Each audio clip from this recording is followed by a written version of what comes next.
Hi friends, ഇന്നത്തെ recipe red velvet cup cake ആണ്. കുട്ടികളുടെയൊക്കെ favourite അല്ലേ കപ്പ് കേക്ക്. അപ്പോൾ ഇനി ബേക്കറിയിൽ നിന്നൊന്നും വാങ്ങിക്കാതെ തന്നെ നമുക്ക് ഈസി ആയിട്ട് വീട്ടിൽ ചെയ്തെടുക്കാൻ പറ്റും.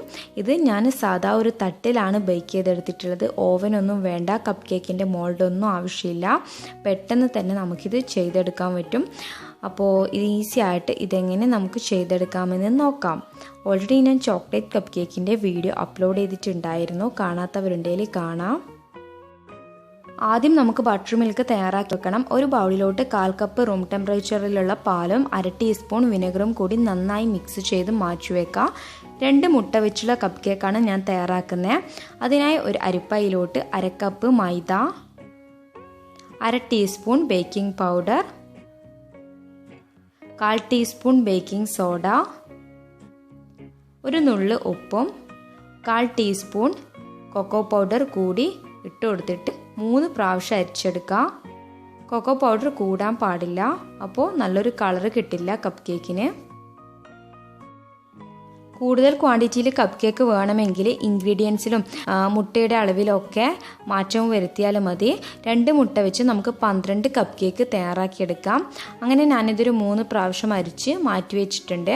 അടുത്തതായിട്ട് നമുക്ക് 2 റൂം ടെമ്പറേച്ചറിലുള്ള മുട്ട ബൗളിലേക്ക് ഇട്ട് കൊടുക്കാം.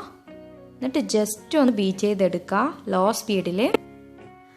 മുട്ടയുടെ ബാഡ് സ്മെൽ ഇല്ലാതിരിക്കാൻ വേണ്ടി നന്നായി പതഞ്ഞു വരുന്നതിന് മുന്നേ തന്നെ 1/4 ടീസ്പൂൺ ബട്ടർ എസൻസും 1/4 ടീസ്പൂൺ മിൽക്ക് എസൻസും 1/4 ടീസ്പൂൺ വെനില എസൻസ് കൂടി ഒഴിച്ചിട്ട് ബീറ്റ് ചെയ്തെടുക്കുക. ബട്ടർ എസൻസും മിൽക്ക് എസൻസും ഇല്ല എങ്കിൽ 1 ടീസ്പൂണ് വിനെഗർ ആഡ് ചെയ്ത് കൊടുത്താൽ മതി. എന്നിട്ട് അതിൻ്റെ കൂടെ തന്നെ 1/2 കപ്പ് പൗഡർ ഷുഗർ ഇട്ട് കൊടുക്കുക. കുറച്ചായി ഇട്ട് കൊടുത്തിട്ട് ബീറ്റ് ചെയ്തെടുക്കുക. എത്രയാണോ മൈദ എടുക്കുന്നത് അതേ സെയിം അളവിൽ തന്നെ പൗഡർ ഷുഗറും എടുക്കണം. 1/2 കപ്പ് മൈദ എടുത്തതുകൊണ്ട് 1/2 കപ്പ് പൗഡർ ഷുഗർ എടുത്തിട്ടുണ്ട്. ഇപ്പോൾ നല്ല ഫ്ലഫി ആയി വന്നിട്ടുണ്ട്. ഇനി ഇതിലോട്ട് 2 ടേബിൾ സ്പൂൺ സൺഫ്ലവർ ഓയിൽ കുറച്ചായി ഒഴിച്ചിട്ട് ബീറ്റ് ചെയ്തെടുക്കുക. ബാറ്റർ റെഡി ആയിട്ടുണ്ട്. ഇനി നമുക്ക് ഡ്രൈ ഇൻഗ്രീഡിയൻസ് ആഡ് ചെയ്ത് കൊടുക്കാം.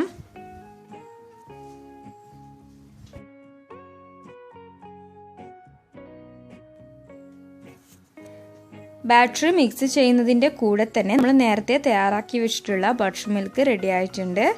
അത് നന്നായി മിക്സ് ചെയ്ത് അത് കൂടി കുറച്ചായി ആഡ് ചെയ്ത് കൊടുക്കുക. കട്ട് ആൻഡ് ഫോൾഡ് മെത്തേഡിൽ മിക്സ് ചെയ്തെടുക്കുക. ഡ്രൈ ഇൻഗ്രീഡിയൻസ് മിക്സ് ചെയ്യുന്ന ഈ ഒരു ടൈമിൽ ഞാനൊരു തട്ട് പ്രീഹീറ്റ് ചെയ്യാൻ വേണ്ടിയിട്ട് വെച്ചിട്ടുണ്ടായിരുന്നു മീഡിയം ഫ്ലെയിമിൽ.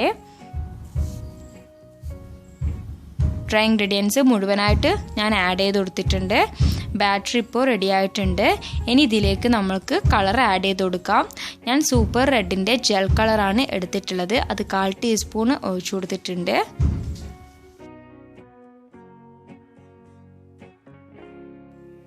കൂടുതലായിട്ട് കളർ ഇഷ്ടമില്ലാത്തവരാണെങ്കിൽ 1/4 ടീസ്പൂണിൽ കുറവായിട്ട് കളർ ആഡ് ചെയ്ത് കൊടുത്താൽ മതി. ഞാനിപ്പോൾ നല്ലൊരു കളറിൽ തന്നെയാണ് ചെയ്തെടുത്തിട്ടുള്ളത്. ബാറ്റർ റെഡി ആയിട്ടുണ്ട്. പ്രീഹീറ്റ് ചെയ്യാൻ വെച്ചത് ഞാനൊരു തട്ടിന് മുകളിലായിട്ട് ഒരു ലിഡ് വെച്ചിട്ട് അതിന് മുകളിൽ ഒരു മൂടി വെച്ചിട്ടാണ് പ്രീഹീറ്റ് ചെയ്തിട്ടുണ്ടായിരുന്നത്. ഇനി അതിലേക്ക് പേപ്പർ കപ്പ് വെച്ച് കൊടുക്കാം. ഒന്നിന് മുകളിൽ 2-3 എണ്ണമൊക്കെ ആക്കിയിട്ട് വെക്കണം, എന്നാലേ കറക്റ്റ് ഷേപ്പിൽ കിട്ടൂലൂ. കപ്പ് കേക്ക് മോൾഡ് ഉണ്ടെങ്കിൽ ഒരു പേപ്പർ കപ്പ് വെച്ച് കൊടുത്താൽ മതി. ഇനി ഇതിൻ്റെ 1/4 ഭാഗം വരെ ബാറ്റർ ഒഴിച്ചു കൊടുക്കുക.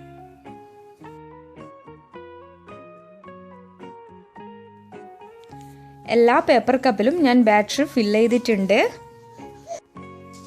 എന്നിട്ട് നന്നായി ടാപ്പ് ചെയ്ത് കൊടുക്കുക. ക്ലോസ് ചെയ്തിട്ട് ഒരു 15 മിനിറ്റ് ബേക്ക് ചെയ്തെടുക്കാം മീഡിയം ടു ലോ ഫ്ലെയിമിൽ. പെട്ടെന്ന് തന്നെ ബേക്കായി കിട്ടും. ഒരു ടൂത്ത് പിക്ക് വെച്ചിട്ട് വെന്തോ നോക്കാം. 2 പ്രാവശ്യമായിട്ടാണ് ഞാൻ ബേക്ക് ചെയ്തെടുത്തിട്ടുള്ളത്. നല്ല സോഫ്റ്റ് ആയിട്ടുള്ള കപ്പ് കേക്കാണ്. എല്ലാ കപ്പ് കേക്ക്സും നന്നായിട്ട് തണിയാൻ വേണ്ടി മാറ്റി വെക്കുക. തണിഞ്ഞാൽ മാത്രമേ ക്രീം ഫ്രോസ്റ്റിംഗ് ചെയ്യാവൂ, അല്ലെങ്കിൽ ക്രീം പെട്ടെന്ന് മെൽട്ടായി പോകും. 1 മണിക്കൂർ മുന്നേ ഫ്രീസറിൽ വെച്ചിട്ടുണ്ടായിരുന്ന ബൗളും വിസ്കുമാണിത്. ഇതിൽ ഐസൊക്കെ ഒരു ടിഷ്യൂ പേപ്പർ കൊണ്ട് തുടച്ചു കളയാം. ഇതുപോലെ ഫ്രീസറിൽ ബൗളും വിസ്കും വെച്ചാൽ പെട്ടെന്ന് ക്രീം വിപ്പ് ചെയ്തെടുക്കാൻ പറ്റും. ബൗളിലോട്ട് 1/2 കപ്പ് ക്രീം ഇട്ട് കൊടുത്തിട്ടുണ്ട്. ഫിയോന വിപ്പിംഗ് ക്രീമാണ് ഞാൻ യൂസ് ചെയ്തിട്ടുള്ളത്. നല്ലോണം സ്റ്റിഫായി വന്നിട്ടുണ്ട്.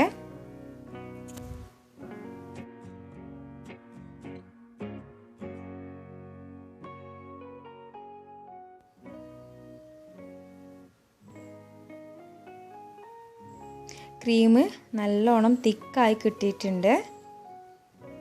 ഞാൻ കളർ സ്പ്ലാഷിൻ്റെ പിങ്ക് കളറ് ഒരു 4 ഡ്രോപ്സ് ഇറ്റിച്ചു കൊടുക്കുന്നുണ്ട്. എന്നിട്ട് ഒരു സ്പാച്ചിൽ വെച്ചിട്ട് ജസ്റ്റ് ഒന്ന് മിക്സ് ചെയ്തെടുക്കുക.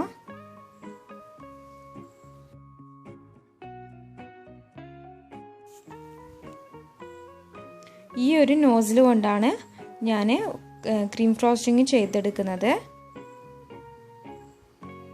ഒരു പൈപ്പിംഗ് ബാഗിലോട്ട് നോസിൽ ഇട്ട് കൊടുത്തിട്ടുണ്ട്. ഇനി അതിലേക്ക് നമ്മൾ വിപ്പ് ചെയ്ത് വെച്ചിട്ടുള്ള ക്രീം ഇട്ട് കൊടുക്കുക. ക്രീം ഫിൽ ചെയ്തിട്ടുണ്ട്. ഇനി നമുക്ക് ടോപ്പിംഗ് ചെയ്തെടുക്കാം. തിക്കായിട്ടുള്ള ക്രീം ആണെങ്കിൽ നമുക്ക് പെട്ടെന്ന് തന്നെ ഇതുപോലെ ഒന്ന് ചുറ്റിച്ച് കൊടുക്കുകയേ വേണ്ടൂ.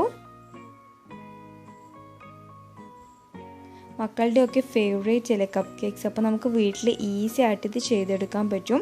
ക്രീം ഫ്രോസ്റ്റിംഗ് ഇല്ലാതെ തന്നെ കഴിക്കാൻ നല്ല ടേസ്റ്റി ആയിട്ടുള്ള കേക്കാണ്.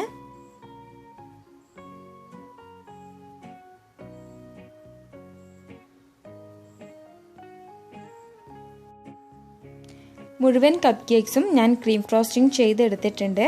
ഇനി ഇതിന് മുകളിലേക്ക് സിൽവർ ഗോൾഡൻ കളറിൽ ഷുഗർ ബോൾസും ചോക്ലേറ്റ് സ്പ്രിങ്കിൾസ് കൂടി വെതറി കൊടുത്തിട്ടുണ്ട്. നല്ല ടേസ്റ്റി ആയിട്ടുള്ള കേക്കാണ്. കുട്ടികളുടെയൊക്കെ ഫേവറേറ്റ് കപ്പ് കേക്ക്സ് ആണ്. അപ്പോൾ എല്ലാവരും ഒന്ന് ട്രൈ ചെയ്ത് നോക്കുക. എൻ്റെ ഈ വീഡിയോ ഇഷ്ടമായാൽ ലൈക്ക് ചെയ്യാനും ഫാമിലി ഫ്രണ്ട്സിന് ഷെയർ ചെയ്യാനും സബ്സ്ക്രൈബ് ചെയ്യാനും മറക്കരുത്. കൂടാതെ നോട്ടിഫിക്കേഷൻ എനേബിൾ ചെയ്യാൻ വേണ്ടിയിട്ട് ബെല്ലൈക്കണിൽ ഓൾ എന്ന് കൂടി പ്രസ് ചെയ്യാൻ മറക്കരുത്. അപ്പോൾ അടുത്ത നല്ല നല്ല വീഡിയോസുമായി വരുന്നത് വരെ ബൈ ബൈ. Thank you.